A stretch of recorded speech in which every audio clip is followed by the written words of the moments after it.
नमस्कार दोस्तों, आप सभी का स्वागत है हमारे YouTube चैनल शिक्षा सबको में। जैसा कि आपको पता है कि आप माध्यमिक कक्षा अर्थात हाई स्कूल का विज्ञान विषय पढ़ रहे हैं, तो अपनी वीडियो को प्रारंभ करने से पहले मैं आप सभी से अनुरोध करना चाहूँगी कि आप हमारे इस चैनल को ज़्यादा से ज़्यादा सब्सक्राइब कीजिए, लाइक कीजिए, कमेंट कीजिए और हाँ, बेल आइकन ज़रूर दबाइए, जिससे कि आपको हमारे वीडियो संबंधी कोई भी नोटिफिकेशन है वो आपको मिलता रहे। और साथ में ही मैं आपको एक नंबर डिस्प्ले करा रही हूँ स्क्रीन पर, जो हमारा व्हाट्सएप नंबर है। इस नंबर पर आप मैसेजेस के द्वारा हमसे कांटेक्ट कर सकते हैं। किसी भी लेसन या टॉपिक से रिलेटेड कोई परेशानी अगर आपको आ रही है तो वो आप हमसे इस नंबर के थ्रू पूछ सकते हैं। और हाँ, ये एक बात मैं आपको और बताना चाहूँगी कि आप हमारी इस वीडियो को उन विद्यार्थियों तक शेयर कीजिए जो NIOS माध्यम बोर्ड से हाई स्कूल की परीक्षा दे रहे हैं और साथ ही साथ अन्य किसी हिंदी बोर्ड माध्यम से परीक्षा दे रहे हैं, जिनसे कि उन्हें अध्ययन करने में सरलता हो सके। तो आज मैं जो चैप्टर आपको पढ़ा रही हूँ उसका नाम है ऊर्जा के स्रोत, और ये आज भाग 2 में बता रही हूँ। पहली एक वीडियो मैं इसी चैप्टर के ऊपर बना चुकी हूँ। तो सबसे पहले मैं आपको रिवाइज रिकैप करा देती हूँ कि मैंने आपको पिछली वीडियो में क्या क्या पढ़ाया था। तो मैंने आपको पढ़ाया था ऊर्जा एवं ऊर्जा के विभिन्न रूप, तो एनर्जी क्या है और एनर्जी के डिफरेंट फॉर्म्स क्या है ये बताया था। ऊर्जा की आवश्यकता क्यों पड़ती है, ऊर्जा के विभिन्न स्रोत क्या है, क्या सोर्सेज है जिससे हमें एनर्जी मिलती है, और एनर्जी के स्रोत 2 प्रकार के होते हैं ये बताया था, नवीकरणीय ऊर्जा स्रोत और अनवीकरणीय ऊर्जा स्रोत, यानी कि renewable sources of energy and non renewable sources of energy. और एक टॉपिक पढ़ाया था जीवाश्म ईंधन, फॉसिल फ्यूल, और उसमें मैंने आपको कोयले के बारे में बताया था। तो आज की वीडियो में आपको मैं पढ़ाऊँगी जीवाश्म ईंधन का दूसरा। जीवाश्म ईंधन में एक मैं कोयला आपको पढ़ा चुकी हूँ, और आज जो दूसरा जीवाश्म ईंधन बता रही हूँ उसका नाम है प्राकृतिक गैस या नेचुरल गैस। हमारे देश में प्राकृतिक गैस ऊर्जा का एक अन्य मुख्य स्रोत है। ये भी एक जीवाश्म ईंधन है, अर्थात यह भी करोड़ों लाखों वर्ष पूर्व धरती के अंदर जीवों के सड़े गले पदार्थों से बनी होती है, और ये जो है गैसीय अवस्था में पाई जाती है। प्राकृतिक गैस कई गैसों का मिश्रण होता है, जिसमें लगभग 80 से 90% तक मीथेन यानी CH4 गैस होती है। तो और यह गैस जो है मुख्यतः दलदली क्षेत्रों में पाई जाती है। साथ ही में जो मीथेन गैस है ये जानवरों की पाचन प्रणाली का भी एक उत्पाद होता है, यानी कि जो जानवरों का डाइजेस्टिव सिस्टम है उसके बाद जो एक्सक्रीशन होता है वो मीथेन का भी होता है, यानी मीथेन एक वेस्ट मटेरियल के रूप में एनिमल्स के डाइजेस्टिव सिस्टम में बनता है। प्राकृतिक गैस जलने पे कार्बन डाइऑक्साइड गैस बनाती है, जो कि एक ग्रीन हाउस गैस है। पेट्रोल एवं डीजल की तुलना में ज़्यादा मात्रा में उपलब्ध होने के बावजूद प्राकृतिक गैस भी सीमित संसाधनों में आती है, यानी कि इसके सोर्सेज भी सीमित हैं। तो ये मैंने आपको बताया कि नेचुरल गैस क्या होती है। तो इसमें ध्यान देने योग्य बात है कि नेचुरल गैस में लगभग 80 से 90% तक मीथेन गैस होती है। और अब तीसरा टॉपिक है कि जीवाश्म ईंधनों से हमें क्या बेनिफिट्स है, जीवाश्म ईंधनों से हमें क्या फ़ायदे होते हैं। तो पहला है जीवाश्म ईंधन से ऊर्जा का उत्पादन करना तकनीकी दृष्टि से आसान होता है और इसकी लागत भी कम होती है। दूसरा है जीवाश्म ईंधनों का कैलोरी मान बहुत अधिक होता है, यानी ऊर्जा का जो कैलोरी मान है वो बहुत अधिक होता है। जीवाश्म ईंधनों से एक ही क्षेत्र में बहुत बड़ी मात्रा में विद्युत का उत्पादन किया जा सकता है, यानी कि जो जीवाश्म ईंधन है वो किसी क्षेत्र में हमें प्राप्त हो रहे हैं तो वहीं पर हम बड़ी मात्रा में इलेक्ट्रिसिटी का उत्पादन कर सकते हैं। जीवाश्म ईंधनों जैसे कि तेल और गैस है आदि को ऊर्जा संयंत्रों तक पाइपलाइन के द्वारा आसानी से पहुंचाया जा सकता है। ठीक है। जैसे तेल है, कोयला तो खाद्यान्नों से निकलता है, लेकिन जो तेल और गैस है उनको ऊर्जा के जो संयंत्र होते हैं वहाँ तक पाइपलाइन के द्वारा सरलता से पहुँचाया जा सकता है। नेक्स्ट है जो विद्युत संयंत्र जीवाश्म ईंधनों का उपयोग करते हैं वे बहुत दक्ष होते हैं। यानी जहाँ पर जीवाश्म ईंधनों के द्वारा विद्युत बनाई जाती है वो बहुत ज़्यादा दक्ष होते हैं। अब है यहाँ पे बता दिया कि जीवाश्म ईंधनों के लाभ क्या है, लेकिन जीवाश्म ईंधनों के लाभ होने के साथ साथ इसकी कुछ हानियाँ भी हैं, कुछ कमियाँ भी जीवाश्म ईंधनों के उपयोग से होती है। तो देखिए वो क्या है। तो जीवाश्म ईंधनों का उपयोग करने की सबसे बड़ी हानि इसके द्वारा उत्पन्न प्रदूषण है, पॉल्यूशन है। जीवाश्म ईंधनों के उपयोग से बहुत अधिक मात्रा में विषैली गैसेज बनती हैं जो पर्यावरण को प्रदूषित करती है। जैसे कार्बन डाइऑक्साइड गैस बनती है, सल्फर डाइऑक्साइड गैस बनती है, और साथ ही जैसे कोयला है, कोयले के उपयोग के पश्चात उड़न राख बनती है। जो राख है वो एटमॉस्फेयर में फैल जाती है। तो जीवाश्म ईंधनों के उपयोग की एक बड़ी हानि है उससे उत्पन्न प्रदूषण या पॉल्यूशन। नेक्स्ट है इन विषैली गैसों में कार्बन डाइऑक्साइड होती है, और कार्बन डाइऑक्साइड जब अधिक हो जाती है एनवायरनमेंट में तो वो सूर्य की किरणों को पृथ्वी में आने से सूर्य की किरणों को रोक लेती है और ग्लोबल वार्मिंग का कारण बनती हैं। इसी तरीके से कोयला जैसे जीवाश्म ईंधनों को प्राप्त करने की प्रक्रिया में एक बड़े भूभाग का विनाश होता है। तो जैसे कोयला है, किसी क्षेत्र में कोयला पाया जा रहा है तो वहाँ का जो लैंड है वो विनाश हो जाता है उसका। इस कोयले को निकालने के वजह से एक बड़े भूभाग का विनाश हो जाता है। और खदानों से कोयला निकालना भी बहुत कठिन होता है। कोयले को जब खानों से निकालते हैं, ज़मीन के अंदर से निकालते हैं, तो उसमें बहुत ही अधिक मेहनत लगती है, बहुत कठिन होता है। प्राकृतिक गैसों के उपयोग से भी वातावरण में एक अप्रिय गंध उत्पन्न होती है। तो यहाँ पर मैंने आपको जीवाश्म ईंधनों के उपयोग से होने वाले लाभ भी बता दिए हैं और उनके उपयोग से होने वाली हानियाँ भी बता दी हैं। तीसरा हमारा जो एक मैंने आपको जीवाश्म ईंधन बताया था नॉन रिन्यूएबल सोर्सेज में, अब जो दूसरा है जीवाश्म ईंधन के बाद वो है नाभिकीय ऊर्जा, नाभिकीय न्यूक्लियर एनर्जी। तो देखिए नाभिकीय ऊर्जा नाम से ही पता चल रहा है कुछ तत्व जैसे यूरेनियम व रेडियम जो है उनके परमाणु ऊर्जा के प्रमुख स्रोतों की तरह कार्य करते हैं, अर्थात इनसे ऊर्जा का उत्पादन होता है।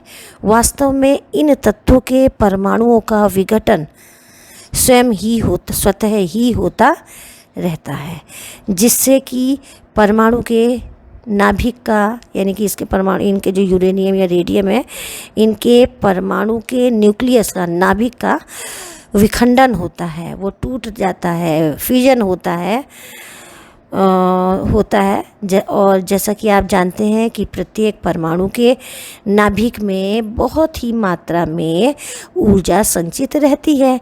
तो जब यूरेनियम और रेडियम जैसे भारी नाभिकों को दो हल्के नाभिकों में विघटित करा जाता है तो जो उनके परमाणु के नाभिक में संचित ऊर्जा होती है वो मुक्त हो जाती, एक बहुत बड़ी क्वांटिटी में मुक्त होती है।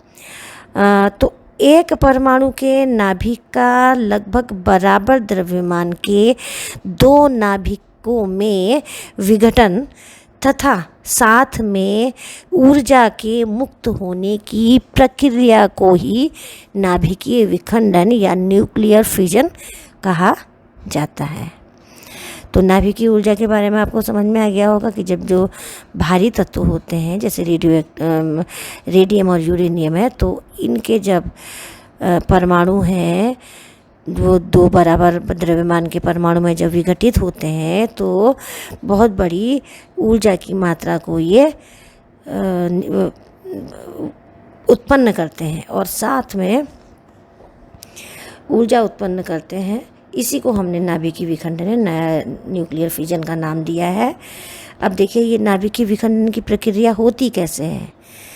तो जब एक मुक्त न्यूट्रॉन यूरेनियम, हम यहाँ पे यूरेनियम का उदाहरण दे रहे हैं, तो जब एक मुक्त न्यूट्रॉन, फ्री न्यूट्रॉन यूरेनियम 235 के नाभिक के साथ सही गति से टकराता है तो यह नाभिक के द्वारा अवशोषित हो जाता है। तो सबसे पहले नाभिक के द्वारा ये न्यूट्रॉन अवशोषित हो जाता है। इस प्रक्रिया में यूरेनियम का जो नाभिक है वो बहुत ही अस्थायी हो जाता है और 2 छोटे छोटे परमाणुओं में विघटित हो जाता है। और जो 2 छोटे परमाणु में विघटित होता है तो साथ में ऊर्जा भी मुक्त होती है, एनर्जी मुक्त होती है, और इस प्रक्रिया में कुछ न्यूट्रॉन भी निकलते हैं, मुक्त होते हैं, जो कि अन्य यूरेनियम के परमाणुओं को विघटित करते हैं। और इस तरीके से यह अभिक्रिया तेज़ी से चलती रहती है। इसी लगातार चलने के कारण इस अभिक्रिया को हम श्रृंखला अभिक्रिया या चेन रिएक्शन भी कहते हैं।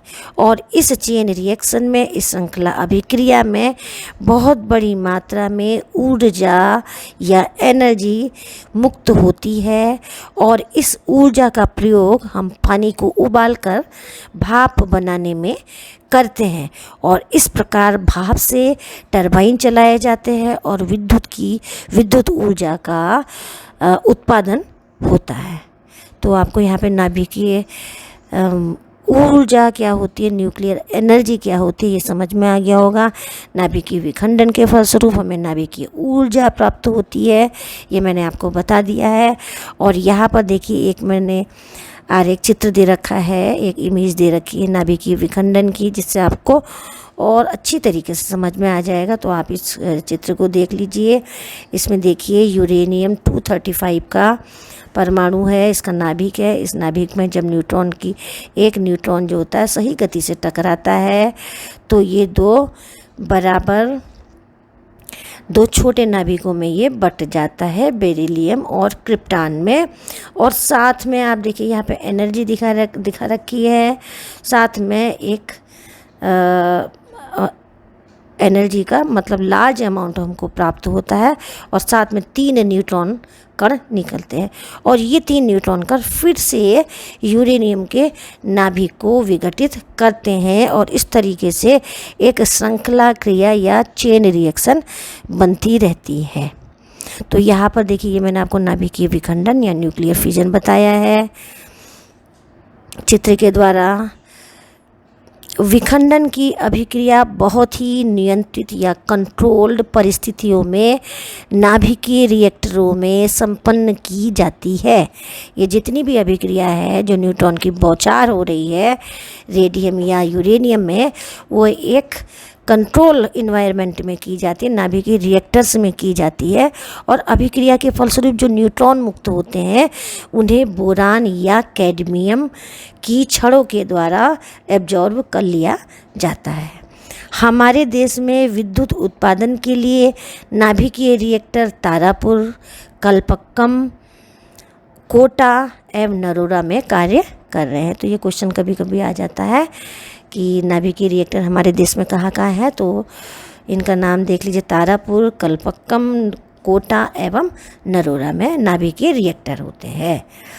अब देखिए यहाँ पर एक विशेष टिप्पणी मैंने दे रखी है, एक नोट बता रखा है।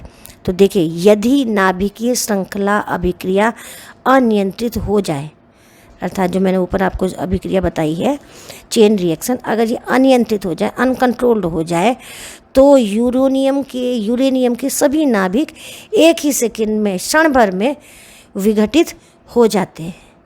और इनके विघटित हो जाने पर क्या होगा, एनर्जी भी बहुत अधिक निकलेगी और एक भयानक विस्फोट का रूप लिया जा सकता है। इस अभिक्रिया के बाद एक भयंकर विस्फोट का रूप प्राप्त हो सकता है। ऐसा ही विस्फोट नागासाकी व हिरोशिमा पर परमाणु बम गिरने से हुआ था। तो नाभिकीय श्रृंखला अभिक्रिया यदि कंट्रोल ना की जाए तो बहुत बड़ा विस्फोट हो सकता है। अब है नाभिकीय ऊर्जा से क्या लाभ है, न्यूक्लियर एनर्जी के क्या बेनिफिट्स हैं। तो नाभिकीय एनर्जी के बहुत उपयोग होते हैं। हालांकि नाभिकीय ऊर्जा नॉन रिन्यूएबल सोर्स है, यानी कि इसका हम पुनः यूज नहीं कर सकते, तो इसकी धीरे धीरे कम होता ही जाएगा इन्वायरमेंट में, परंतु फिर भी इससे कुछ लाभ है। पहला है नाभिकीय संयंत्रों में उत्पन्न होने वाली ऊर्जा से विद्युत का उत्पादन किया जा सकता है। तो इस तरीके की न्यूक्लियर एनर्जी जो होती है उससे इलेक्ट्रिसिटी का उत्पादन किया जाता है। नेक्स्ट है नाभिकीय ऊर्जा से जहाज व पनडुब्बियाँ भी चलाई जा सकती हैं, और जो जहाज नाभिकीय ऊर्जा से संचालित होते हैं उनमें एक बार के ईंधन से ही काफ़ी लंबी दूरी तय की जा सकती है। अर्थात नाभिकीय ऊर्जा से चलने वाले जो जहाज होते हैं वह एक बार में ही कम ईंधन से बहुत लंबी दूरी तय कर सकते हैं। नेक्स्ट है नाभिकीय अभिक्रिया में उत्पाद के रूप में बनने वाले रेडियो एक्टिव पदार्थ जो होते हैं वे चिकित्सा के क्षेत्र में, कृषि या रिसर्च के कार्यों में प्रयोग किए जाते हैं। जैसे यूरेनियम से हमको रेडियो एक्टिव तत्व प्राप्त हुए थे नाभिकीय विखंडन के फलस्वरूप, बेरिलियम और क्रिप्टॉन, ये सभी जो उत्पाद हैं ये चिकित्सा में, शोध में और कृषि कार्यों में प्रयोग किए जाते हैं। अब तो हो गया आपका नाभिकीय ऊर्जा से होने वाले फ़ायदे। अब है नाभिकीय ऊर्जा से होने वाली हानियाँ। हालांकि नाभिकीय ऊर्जा को हम जीवाश्म ईंधनों के विकल्प के रूप में देखते हैं, क्योंकि जीवाश्म ईंधन जो है वो कम उसके लिए एक बड़ा भूभाग का विनाश हो जाता है और वो थोड़ा सा निकालने में भी सरलता से नहीं निकाले जा सकते हैं। तो हम नाभिकीय ऊर्जा को जीवाश्म ईंधनों के विकल्प के रूप में तो देखते ही हैं, परंतु नाभिकीय ऊर्जा उत्पादन में नाभिकीय विकिरण व रेडियोधर्मी अपशिष्ट मुख्य खतरे हैं। तो नाभिकीय ऊर्जा का एक हानि या एक कमी यह है कि इस अभिक्रिया में विकिरण होता है और रेडियोधर्मी तत्व प्राप्त होते हैं जो बहुत ही डेंजरस होते हैं। जो रेडिएशन होती है इस अभिक्रिया के फलस्वरूप वह भी बहुत हानिकारक होती है। तो देखिए इसके बारे में थोड़ा डिटेल पढ़ लेते हैं। पहला पॉइंट है नाभिकीय ऊर्जा के उत्पादन में जो हानिकारक रेडिएशन उत्पन्न होते हैं, यदि ये रेडिएशन या विकिरण रिसाव होने पर गलती से भी मनुष्य के शरीर में पहुंच जाए तो शरीर की कोशिकाओं को अपार क्षति पहुंचा सकते हैं, और यदि ये विकिरण दुर्घटनावश पूर्ण वातावरण में फैल जाए तो आसपास रहने वाले लोगों के लिए यह एक हमेशा खतरा बन सकती हैं। नेक्स्ट है विखंडन से जो अपशिष्ट निकलते हैं उनका निपटान करना भी एक मतलब बहुत मुश्किल कार्य होता है। जो भी अपशिष्ट पदार्थ निकलते हैं नाभिकीय ऊर्जा के नाभिकीय विखंडन के फलस्वरूप उनका निपटान करना आसान नहीं होता।